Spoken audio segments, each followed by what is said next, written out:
பரிசுத்தம் கிருபை நிறைந்த நல்ல தகப்பனே, எங்களோடு கூட பேசுங்கப்பா. அந்த புதிய நாளை தந்ததற்கு நன்றி. இரவெல்லாம் உடைய பிள்ளைகளை பாதுகாத்த தேவன், இந்த புதிய நாளிலே கூட கர்த்தர் ஆசீர்வதிங்க. இயேசுவின் நாமத்தின் பிதாவே, ஆமென். கர்த்தருக்கு மகிமை உண்டாகட்டும். ஒரு வேத வசனம் வாசிப்போம்.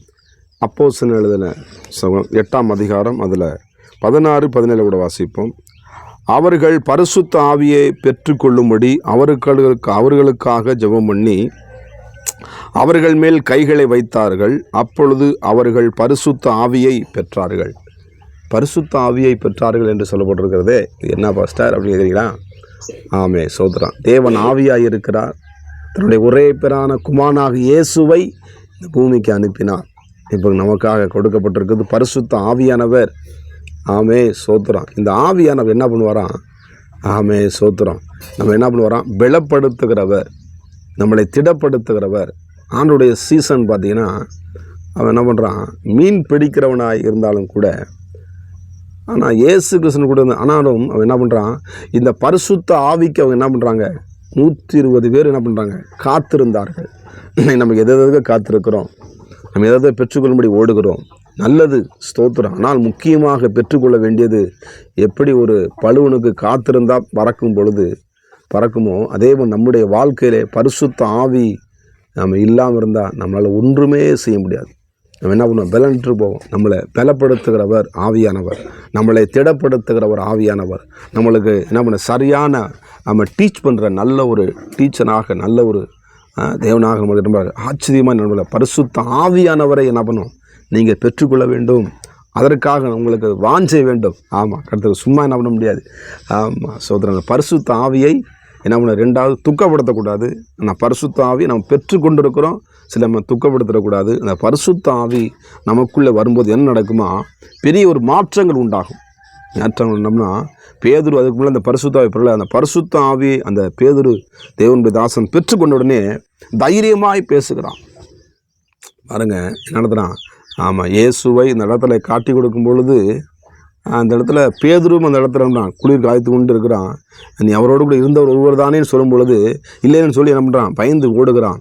ஆனால் இயேசு கிறிஸ்து மரித்து உயிர்த்தெழுந்த பிறகு அவனுக்கு தரிசனமாக இல்லாத சொல்லிட்டு என்ன பண்ணுறான்? பரலோகத்துக்கு மேலே போகும் பொழுது அவன் என்ன பண்ண? பரிசுத்த கொடுக்க உடனே அந்த பரிசுத்த ஆவி அவன் பெற்றுக்கொண்ட உடனே தைரியமாய் இயேசுவை என்ன பண்ணுறான்? பிரதிபலிக்கிறான். நீங்கள் இந்த பரிசுத்த ஆவியை பெற்று நீங்கள் தைரியமாய் இப்போ ஒருவேளை ஆமாம் எனக்கு பயமாக இருக்குது சில இடத்துல பேசுகிறதுக்கு, ஆமாம் அந்த அதிகாரத்தை பேசுகிறதுக்கு பயமாக இருக்குது, இந்த காரியங்கள் செய்கிறதுக்கு எனக்கு அச்சமாக இருக்குது, என்னால் அதை ஜெயிக்க முடியுமா என்று பயமாக இருக்குது, நான் இதனால் அதை பண்ண முடியுமா, இந்த வண்டியை சரியான கொண்டு போயிடணும், குடும்பத்தை நடத்திடுவேனா, என் பிள்ளைகளை சரியானதை கொண்டு போயிடனா, ஒருவேளை எனக்கு பதற்றத்தோடு நான் காணப்படுறேன் அப்படின்னு சொல்லி பயந்து கொண்டு இருக்கிறீங்களா? அருமையான தேவ பிள்ளைகளை, இன்றைக்கு பயத்தை நீக்கும்படி நமக்கு பரிசுத்த ஆவியான கொடுக்கப்பட்டிருக்கிறார். பேதருக்குள்ள இந்த பயம் நீங்கினது. பேதருக்கு இருந்த அந்த கூச்ச சுபாவம் மாறினது. பேதுரு எழுந்து நின்று, ஆமே, நீங்கள் கொலை செய்த இயேசுவை நாங்கள் பிரசங்கிக்கிறோம், அவர் மரித்து உயிர்த்தெழுந்து இன்னைக்கு உயிரோடு கூட இருக்கிறார், அவரிடத்தில் வருகிறவர்களுக்கு நித்திய ஜீவன் உண்டு என்று சொல்லி தைரியமாய் பிரசங்கித்தான். நீங்கள் உங்கள் குடும்பத்தில் தைரியமாக பேச முடியும். நீங்கள் தைரியமாக குடும்பத்தை என்ன பண்ணுவோம்? கர்த்தர் அற்புதங்களை நிச்சயமாய் செய்வார். அருமையான தேவ பிள்ளைகளே, நம்மளுக்கு தைரியத்தை கொடுக்குற ஆண்டவர், நம்மளுக்கு பலத்தை கொடுக்குற ஆண்டவர். ஆமாம், எந்த காரியத்துக்கும் நம்ம என்ன பண்ணணும்? அச்சப்பட தேவையில்லை. ஏன்னா இந்த பரிசுத்த ஆவியானவரை நம்ம என்ன பண்ணோம்? உள்ளத்தில் நம்ம ஜெபம் பண்ணி ஆண்டவர்கிட்ட கேட்கணும். அதான் சொல்கிறது, பரிசுத்த ஆவியை அவர் நம்ம ஜெபம் பண்ணி அவர்கள் மேல் கைகளை வைத்தார்கள். ஆண்டவர்கிட்ட கேட்கணும், ஆண்டவரே இந்த பரிசுத்த ஆவி என்ன பண்ணுங்க? எனக்கு கொடுங்கப்பா, என்னை வழி நடத்துங்கப்பா. ஆமாம், இன்றைக்கி தனியாக அசுத்த ஆவிகள் என்ன பண்ணுதுங்க?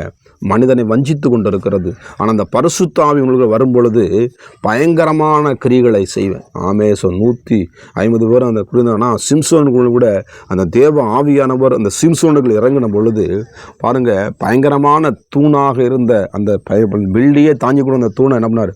ஆமாம், அப்படியே கையை வச்சு நம்ம ஆண்டவர் இந்த பரிசுத்த நம்மளை கேளுங்கன்னு சொல்லி கேட்ட உடனே பரிசுத்த ஆவி இந்த சிம்சோனுக்கு இறங்கினோடனே அந்த பில்டிங்கை மொத்த பில்டிங் கீழே எரிஞ்சுள்ளது. இன்றைக்கி உங்களுக்கு எத்தனையோ அந்த ஆசீர்வாதத்தை பெற்றுக்கொள்ளாதபடிக்கு உங்கள் வாசல் அடைக்கப்பட்டிருக்கிறதா?